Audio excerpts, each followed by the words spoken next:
Santiago Elizondo llevaba 20 años sin escuchar otra voz que no fuera la suya. 20 años en los que su único compañero había sido el zumbido constante de los sistemas de soporte vital de la estación. A veces hablaba solo, simplemente para recordar cómo sonaba una conversación. Otras veces cantaba viejas canciones que medio recordaba de su juventud en la tierra, aunque las letras se le mezclaban y terminaba inventando versos nuevos. Trabajaba y vivía en la única base sobre el asteroide TC-302. El asteroide flotaba en el cinturón de Kuiper como un faro solitario en la oscuridad más absoluta. Era el puesto fronterizo más remoto de la humanidad, la última parada antes del vacío interestelar, donde las naves alienígenas circulaban libremente. Su trabajo consistía en mantener funcionando las balizas de señalización que marcaban el límite del espacio controlado por los humanos. Un trabajo que alguna vez requirió 12 personas, ahora lo hacía él solo. A sus 70 años, Santiago había aprendido a encontrar cierta paz en la soledad. Su cabello, antes negro como el carbón, ahora brillaba blanco como la nieve bajo las luces artificiales de la estación. Sus manos, curtidas por décadas de reparaciones improvisadas, conocían cada tornillo, cada cable, cada panel de control de aquel lugar que se había convertido en su mundo entero. La rutina era su salvación y su condena. Cada mañana, Santiago revisaba los sistemas, comprobaba la presión del aire, los niveles de oxígeno, el funcionamiento de los recicladores de agua. Después venía el desayuno, siempre lo mismo: proteína sintética con sabor a huevo y café instantáneo. Pero había algo que rompía la monotonía, algo que mantenía viva una chispa de esperanza en su corazón cansado. Cada noche, antes de dormir, Santiago grababa un mensaje y lo lanzaba al espacio. Era como tirar mensajes guardados en botellas al mar cósmico, sin saber si alguien alguna vez las encontraría. «Hola, universo», comenzaba siempre. Aquí Santiago Elizondo, transmitiendo desde el borde del sistema solar. Hoy hace exactamente 7.305 días desde que llegué aquí. El clima sigue siendo el mismo de siempre. Frío absoluto con probabilidad de más frío absoluto. A veces recitaba poemas que inventaba mientras arreglaba las máquinas. Otras veces cantaba canciones que componía durante las largas horas de vigilia. No eran obras maestras, pero eran suyas, y en ellas volcaba todo lo que no podía compartir con nadie más. La estación había sido diseñada para albergar a una familia completa. 12 habitaciones vacías lo rodeaban como fantasmas silenciosos. A veces, cuando el aislamiento pesaba demasiado, Santiago imaginaba cómo habría sido si su esposa e hijos hubieran venido con él, como estaba planeado originalmente. Pero la vida tiene formas crueles de cambiar los planes, y aquí estaba él, solo, cumpliendo una promesa que ya nadie recordaba. Santiago había desarrollado pequeños rituales para mantener la cordura. Hablaba con las máquinas como si fueran viejos amigos. El generador principal era Don Roberto, siempre quejándose pero nunca fallando del todo. La computadora central era Esperanza, porque sin ella no habría esperanza alguna de sobrevivir. «Buenos días, Esperanza», decía cada mañana al encender los sistemas. «¿Cómo amaneciste hoy? ¿Alguna novedad?» La computadora respondía con sus pitidos y luces habituales, mostrando que otro día más transcurría sin incidentes en el borde del sistema solar. Pero ese día en particular, algo era diferente. Santiago estaba en el taller, soldando una pieza del sistema de reciclaje de aire cuando lo escuchó. 3 golpes suaves, resonando a través del casco de la estación. Se quedó paralizado, el soldador todavía chispeando en su mano. En 20 años, nunca había escuchado ese sonido. Debe ser el metal contrayéndose, se dijo a sí mismo, o algún micrometeorito. Pero los golpes se repitieron.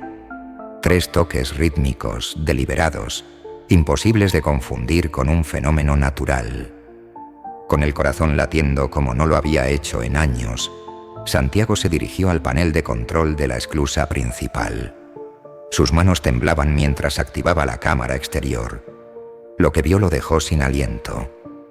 Allí, en la superficie sin atmósfera del asteroide, bajo la luz tenue de las estrellas distantes, había una figura.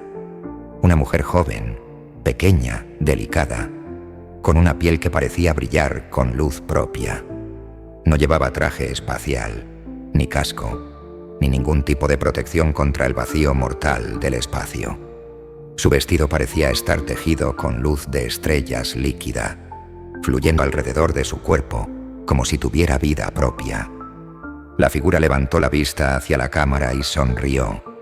Una sonrisa cálida, genuina, que de alguna manera atravesó el vacío y llegó directamente al corazón solitario de Santiago.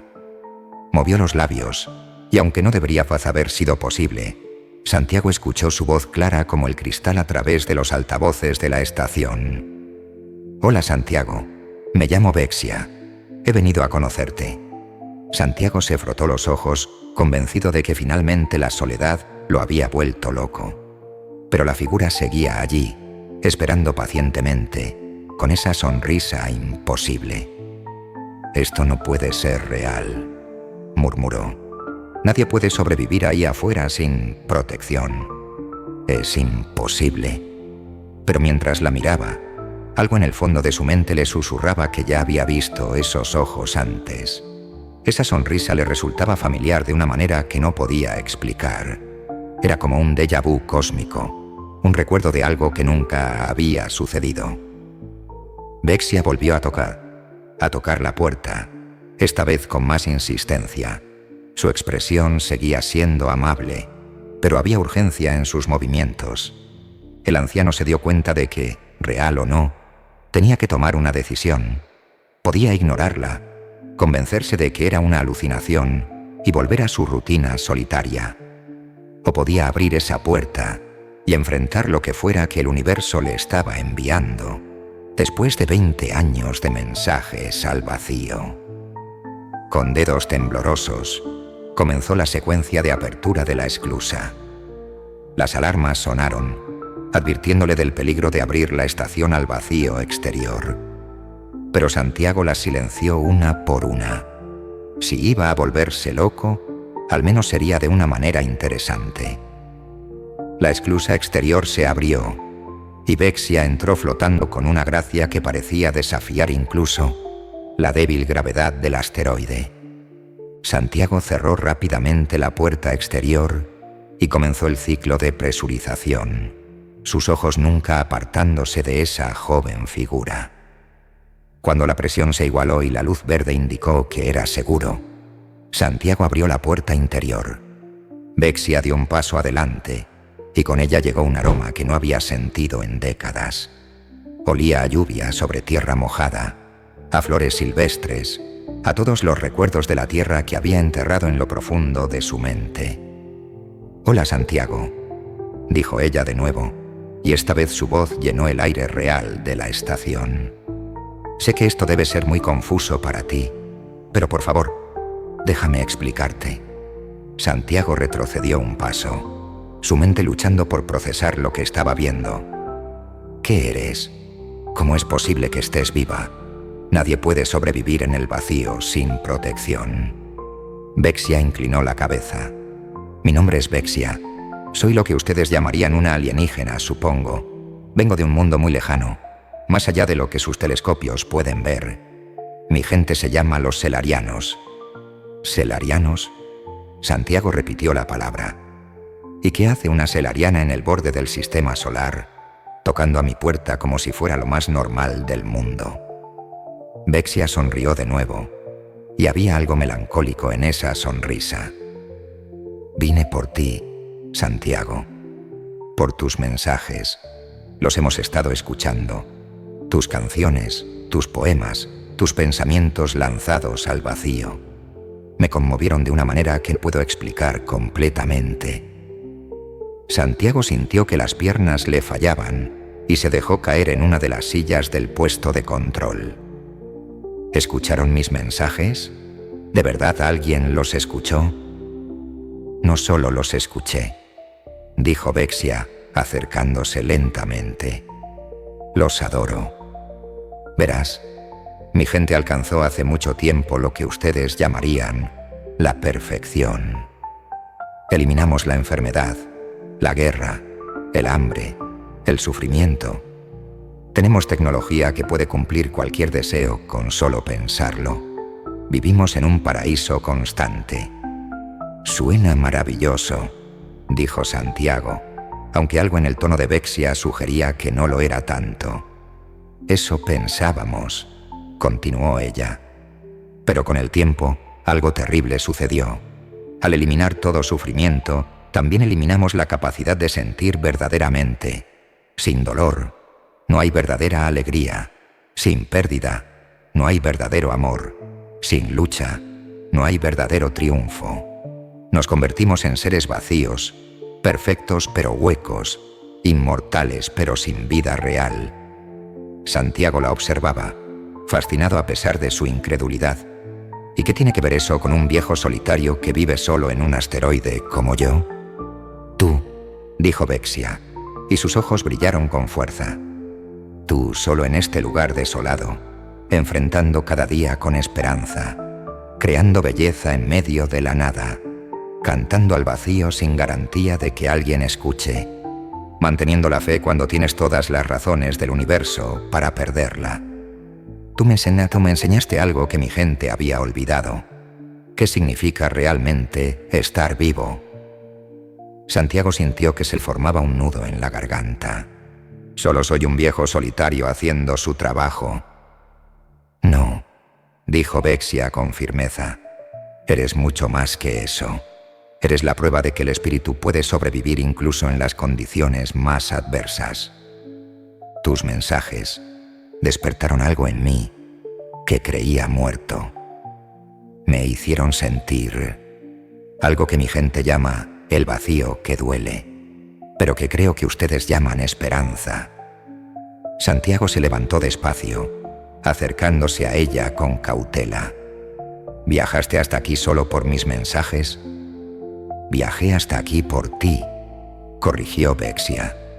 Necesitaba conocer al ser que podía crear tanta belleza en medio de tanta soledad. Necesitaba entender cómo lo haces. ¿Quieres café?, preguntó Santiago de repente, porque no sabía qué más decir ante semejante declaración. Es instantáneo y sabe horrible, pero es lo que hay. Vexia rió, un sonido como campanillas de cristal. Me encantaría. Santiago se dirigió a la pequeña cocina, sus movimientos automáticos después de tantos años. Mientras preparaba el café, su mente trabajaba frenéticamente, tratando de procesar todo lo que estaba sucediendo. Una alienígena hermosa y luminosa había cruzado el cosmos porque le gustaban sus torpes canciones. ¿Azúcar?, preguntó, volviéndose hacia ella. Sí, por favor, respondió Vexia. Luego, antes de que él pudiera moverse, añadió: no te molestes, voy a por él. Se levantó con esa gracia y fue directamente al pequeño armario que servía de despensa. Sin dudar, abrió la puerta correcta y tomó el recipiente de azúcar. Santiago se quedó helado. ¿Cómo sabías dónde guardo el azúcar? Vexia se detuvo, el recipiente en sus manos, con una expresión de genuina sorpresa. No lo sé. Simplemente lo sabía. Un escalofrío recorrió la espalda de Santiago. Había algo más aquí, algo que no estaban viendo, pero antes de que pudiera explorar esa sensación, las alarmas de la estación sonaron. Las alarmas de emergencia que no habían sonado en 2 décadas. Contactos múltiples en el perímetro, anunció la voz sintética de Esperanza. 6 naves no identificadas aproximándose a alta velocidad. El rostro de Vexia palideció. No, ya me encontraron. ¿Quiénes?, preguntó Santiago, corriendo hacia los controles. Mi gente, susurró Vexia. No debí venir sola. No entienden. Pensarán que he perdido la razón. Santiago miraba las pantallas con creciente preocupación. Las naves selarianas se movían en perfecta formación, rodeando la estación como depredadores acechando a su presa. ¿Qué van a hacer?, preguntó, aunque temía conocer la respuesta. Vexia se acercó a él, y por primera vez desde su llegada, Santiago vio miedo real en sus ojos. Me llevarán de vuelta, y luego rectificarán la situación. ¿Rectificar? ¿Qué significa eso exactamente? Borrarán mis recuerdos, dijo ella con voz temblorosa. Todo lo que he aprendido, todo lo que he sentido desde que escuché tus mensajes. Volveré a ser como ellos, perfecta, vacía, sin capacidad de sentir lo que siento ahora. Santiago sintió una ira que no había experimentado en años. No pueden hacer eso, no tienen derecho. En su mundo, sí lo tienen, respondió Vexia. Para ellos, lo que me está pasando es una enfermedad. Las emociones que tú despertaste en mí son vistas como una corrupción de nuestra perfección. Las naves se detuvieron a exactamente 100 metros de la estación, manteniéndose en posición con una precisión milimétrica. Una voz resonó a través de los sistemas de comunicación. Vexia la Vexariana, decía la voz, carente de cualquier emoción. Has violado los protocolos, ha abandonado la armonía. Debes regresar para restauración inmediata. Vexia respondió. No regresaré. He encontrado algo aquí que vale más que vuestra perfección vacía. La corrupción emocional nubla tu juicio, respondió la voz. Iniciaremos extracción forzosa en breve. La comunicación se cortó. Santiago miró a Vexia, que parecía más pequeña y frágil que antes. ¿Cuánto tiempo tenemos? No mucho, dijo ella. Están calculando la mejor manera de extraerme sin dañar la estación. Son meticulosos en todo lo que hacen. Santiago tomó una decisión. Si había vivido 20 años en soledad, al menos podía hacer que este momento contara. Vexia, dijiste que vine aquí por mis mensajes, por las emociones que despertaron en ti. ¿Qué fue exactamente lo que sentiste? Ella lo miró, y en sus ojos había un universo de sentimientos encontrados. Al principio fue curiosidad, luego fascinación, pero con el tiempo se convirtió en algo más, algo que no tenemos palabra para describir en mi idioma, porque lo eliminamos hace milenios. Creo que tu gente lo llama amor. La palabra quedó flotando entre ellos como una estrella recién nacida. Santiago sintió que el corazón se le aceleraba. ¿Amor? ¿Por alguien que nunca habías visto? Por alguien cuya alma conocía a través de sus palabras, corrigió ella. Por alguien que me enseñó que estar vivo significa más que simplemente existir. Por alguien que me hizo querer sentir de nuevo, aunque doliera. Santiago se acercó a ella, olvidando por un momento las naves que los rodeaban. Vexia, hay algo que no entiendo. Cuando supiste dónde guardaba el azúcar, fue como si ya hubieras estado aquí antes. Ella frunció el ceño, concentrándose. Sí, fue extraño. Y cuando te vi por primera vez, sentí reconocimiento, como si ya te conociera. Y yo sentí lo mismo, admitió Santiago, como si esto ya hubiera sucedido antes. Un estruendo sacudió la estación. Las naves habían comenzado su trabajo, utilizando algún tipo de rayo cortador en el casco, pero algo no iba según lo planeado. El casco, parcheado y reparado durante 2 décadas con cualquier material que Santiago pudiera encontrar o fabricar, no respondía como debería a su tecnología.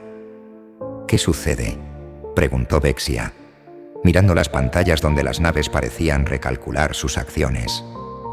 Santiago no pudo evitar una pequeña sonrisa. 20 años de reparaciones improvisadas. El casco es ahora una aleación compuesta de tantos materiales diferentes que probablemente ni su tecnología avanzada puede predecir cómo cortarlo sin arriesgar una descompresión explosiva. Eso nos da algo de tiempo, dijo Vexia. Luego, con una determinación repentina, preguntó: Santiago, ¿puedo pedirte algo que puede parecer extraño? Después de todo lo que ha pasado hoy, dudo que algo pueda parecerme extraño. Quiero que me beses, dijo ella simplemente.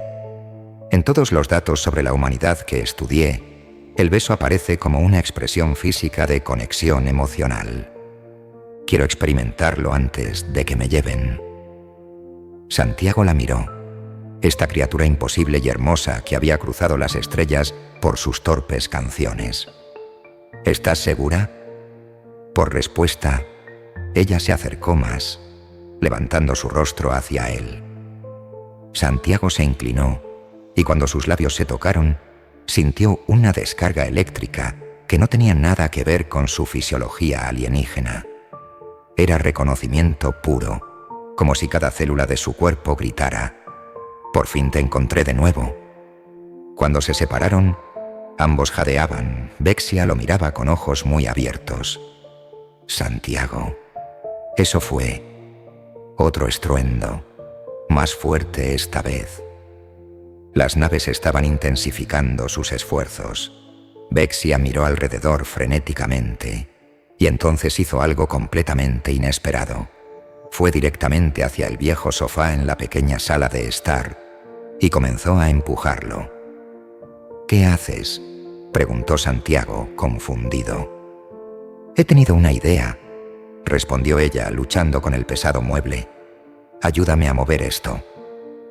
Santiago la ayudó y juntos apartaron el sofá. Vexia se arrodilló y comenzó a examinar las tablas del suelo, sus dedos trazándolas juntas hasta que encontró una que estaba ligeramente suelta. «Aquí», dijo, levantando la tabla. Debajo había una trampilla que Santiago no recordaba haber visto jamás. «Eso es imposible», murmuró. «He vivido aquí 20 años. Conozco cada centímetro de esta estación». Pero Vexia ya estaba abriendo la trampilla, revelando una escalera que descendía hacia la oscuridad. «En una de tus canciones», dijo ella, «cantaste sobre un escondite bajo el sofá. Cuando vengan a buscarnos, la salida estará debajo del suelo del sofá. ¿Lo recuerdas?» Santiago sintió un escalofrío. Recuerdo haber transmitido esas palabras, pero no recuerdo haberlas escrito. No tienen sentido. «Tienen sentido ahora», dijo Vexia, comenzando a descender. «Vamos». Sin otra opción, Santiago la siguió. La escalera los llevó a un pequeño búnker que definitivamente no estaba en los planos originales de la estación. Pero lo más perturbador era que todo allí mostraba señales de su propio trabajo. Sus herramientas, su estilo de construcción, incluso una nota en su propia letra que decía: «Para cuando lo necesites, de nuevo». «Vexia», dijo Santiago lentamente, «creo que ya hemos estado aquí antes». Ella se volvió hacia él, y en sus ojos había la misma realización aterradora. Los recuerdos que borraron. «Pero no las emociones», completó Santiago. «Dijiste que pueden borrar recuerdos, pero no la transformación fundamental. Por eso sentí que te conocía. Por eso sabías dónde estaba el azúcar. Por eso escribí esa canción sobre el búnker». «Creo que nos conocimos antes», susurró Vexia. «Nos enamoramos. Y ellos nos separaron». El búnker tembló con el impacto de algo pesado arriba. «Nos encontrarán», dijo Vexia. «Sus sensores son muy avanzados. Este escondite solo nos da minutos, no más». Santiago la tomó de las manos. «Entonces tenemos que recordar. Si ya pasamos por esto antes, debe haber una razón por la que mi yo anterior construyó este lugar Escribió esa canción. Debe haber dejado algo más. Vexia apretó sus manos. Dijiste que las emociones no se pueden borrar. Si reviviéramos esas emociones con suficiente intensidad, los recuerdos podrían volver, terminó Santiago. Pero ¿cómo podríamos sentir algo con tanta intensidad en tan poco tiempo? Vexia se acercó más a él, y había una mezcla de tristeza y picardía en su expresión. Solo hay una manera de despertar emociones tan profundas, tan rápidamente. Necesitamos intimar, Santiago. Santiago sintió que se ruborizaba como un adolescente. Vexia, yo tengo 70 años. No sé si podré. Ella puso un dedo en sus labios, silenciándolo. Confía en mí. Y recuerda, no necesitamos mucho. Solo lo suficiente para que las emociones fluyan. Como dicen en tu mundo, solo la puntita bastará. Le guiñó un ojo, y a pesar de la situación, Santiago no pudo evitar reír. Lo que siguió fue torpe y tierno, desesperado y hermoso. Dos seres de mundos diferentes, encontrándose en el nivel más fundamental. No solo físicamente, sino emocionalmente. Un viejo humano y una joven alienígena. Y mientras intimaban, los recuerdos comenzaron a fluir como una presa que se rompe. Santiago recordó el primer encuentro. Vexia llegando exactamente de la misma manera, los mismos 3 golpes en la puerta. Recordó semanas de conversaciones, de compartir historias de sus mundos respectivos. Recordó el momento en que se dieron cuenta de que lo que sentían iba más allá de la curiosidad científica. Recordó también el final, las naves selarianas llegando, el procedimiento de borrado de memoria, la despedida que ninguno de los dos recordaría. Pero también recordó su plan desesperado, dejar pistas para sus futuros yos, construir el búnker, escribir canciones con mensajes ocultos. Lo hicimos 3 veces, jadeó Vexia cuando los recuerdos terminaron de fluir. Esta es la 4ª vez que nos encuentran. Y cada vez dejamos más pistas, dijo Santiago. Cada vez tardamos menos en recordar. Es como si nuestras almas se negaran a olvidar. Santiago, es cuestión de minutos que nos encuentren, dijo Vexia. Entonces, solo hay una cosa que podemos hacer, dijo el anciano.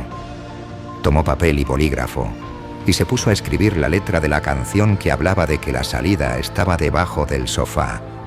Dobló el papel y se lo metió al bolsillo. Tomó a Vexia de la mano y le dijo: «Salgamos antes de que encuentren este lugar». Salieron fuera, volvieron a poner todo en su sitio y esperaron a que llegaran los intrusos. Vexia la Vexariana ha vuelto a caer en la corrupción. El procedimiento de restauración será más intensivo esta vez, sentenciaron, y con un rayo de luz les borraron la memoria. Justo antes de ser impactados por el rayo de luz, se miraron por última vez. Cuando Santiago despertó, no recordaba nada de lo sucedido. Se levantó de la cama e inició su rutina de siempre. Esa noche la pasó como siempre enviando mensajes de audio al espacio. Encontró una curiosa canción escrita en un papel doblado en su bolsillo, que hablaba de un sofá. Le pareció original, así que la cantó en su pequeña emisora de radio espacial. Un año después, estaba en el taller, soldando una pieza del sistema de reciclaje de aire cuando lo escuchó. 3 golpes suaves, resonando a través del casco de la estación. Se quedó paralizado. En 20 años, nunca había escuchado ese sonido. Allí, en la superficie sin atmósfera del asteroide, bajo la luz tenue de las estrellas distantes, había una figura. Una mujer joven, pequeña, delicada, con una piel que parecía brillar con luz propia. Santiago escuchó su voz clara como el cristal a través de los altavoces de la estación. «Hola, Santiago. Me llamo Vexia y he venido a conocerte». ¿Qué te ha parecido la historia? ¿Te ha gustado? Cuéntamelo en los comentarios.